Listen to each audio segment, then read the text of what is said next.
What is up, all forms of social media? James Joseph Edward Jesperger Jr., but please call me Jimmy for short.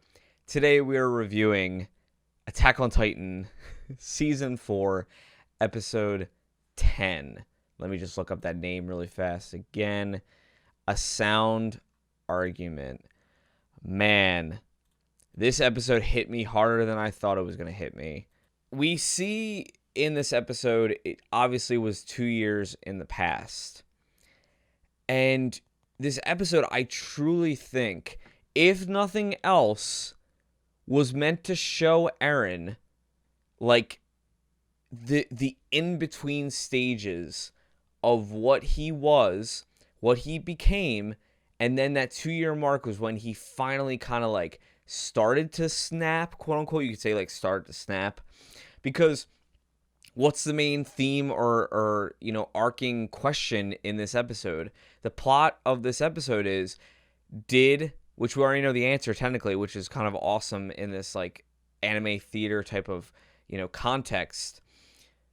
Eren had to take a deal, and we're slowly learning what Eren kind of had to change mentally, emotionally, physically to do these things that he wanted to do. One of the scariest, but also one of the coolest things or scenes in this episode was when he took Hung and literally, like, well, I guess hung her up. But he, like, picked her up and was like, I am a fucking Titan, basically. He said, I am not only the founding Titan right now, I am the Warhammer Titan. If I wanted to leave, I could leave right now. I know the powers, what they can do now. Also, you can't kill me as the founding Titan. And I was just like, whoa, man, like, you have changed. What is going on? So this 2 year gap is slowly starting to show. Well, first it was 3 years. Now we're going into 2 years. We'll probably see what happened in the last year and the next couple, maybe this next episode or next couple episodes. But it was like we saw this drastic change of Eren with his friends in that in the train pulley cart where they're going back and they're all like blushing from the emotion, and it just shows you how emotion driven he was. And people will joke now, it was the hair made him worse now. But you could see him, and it's kind of like, just like the song Mulan. I know some people aren't gonna like Mulan, but it's just like Disney or Mulan, like a girl worth fighting for. Eren is essentially deciding what is worth fighting for right now. And Khan makes a good point. Eren did laugh. Like, I thought I was the only one who was like, man, he really did laugh at that, because people were kind of defending him, saying like, oh, I kind of understand, like, it's when you're at a funeral and you're laughing and it's embarrassing kind of thing. Like, I was like, no, he is laughing. Like, he is thinking this, like, not just like as a weird funeral kind of like, oh god, I'm at a funeral and I can't cry right now, so I'm gonna laugh because it's a comfort. He genuinely was like, the world is fucked right now, and look what I had to do to get here. It's just like, whoa. And then on top of that, we had the discussion of who will inherit Eren's Titan. And honestly, I don't think anybody on the Titan team should get it. If I had to be blunt honest and I had to guess where it was going, now let me just preface with, I have not read the manga, so like I don't know the answer to this. I would give it to Falco. Like, I really like Falco as a character right now. I think he's the only one that has seen both sides of what's going on. And then on top of that, we have to remember that the Armor Titan is still out there. The Armor Titan, the Jaw Titan are still both out there. Well, technically the Beast Titan too, but the Beast Titan is supposedly on our side right now. But the Beast Titan, or Zeke, had some stipulations that people are like, especially me, are like, what are you planning, dude? You want to make a full race of Titans and rule the world kind of thing? Just makes it creepier in a way. And then we saw Historia getting to live her life a little bit, which I don't know. It didn't really go much into detail, and the guy who was explaining the story didn't really like paint it in the best light. So I think there might be more of that story.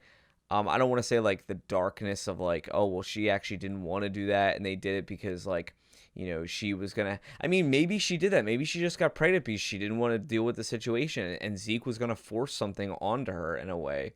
But But in a scary way too, I kind of see where Zeke is going with things. Like, not to say that I fully understand it or I'm fully behind it.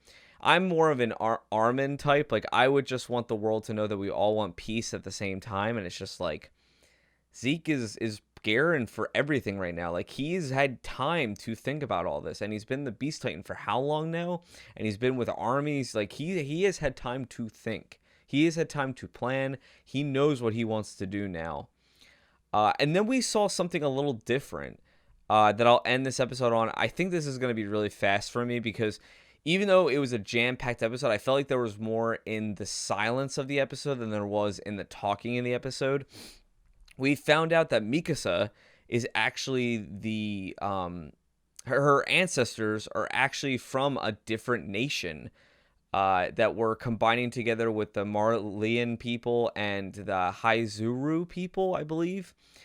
And she's a part of this clan because she has this emblem or this like tattoo kind of thing on her wrist that she hasn't shown anybody but Eren, which is kind of interesting to say. Like, Armin didn't know about this because Mikasa just loves Eren so much. And they tried to strike a deal and they wanted the Titans in their power, but as we found out through a bunch of these episodes, the nations don't even fucking care. They would rather fight together, think they're stronger in numbers, and hate and love to hate the Paradise Island. You know what I mean? It's like, whoa. Another crazy thing about, us finding out about the nations is we have another, kind of like sentence or quote from this episode saying like, what's a nation? Like, what is a nation? Like, they don't understand, to show how far behind the Titans are from the city, that they had to grow from like nothing into something. But there's a word out there that they don't know, or a term they don't know. It's like, what's a nation? And they're about to find out how big the world really is.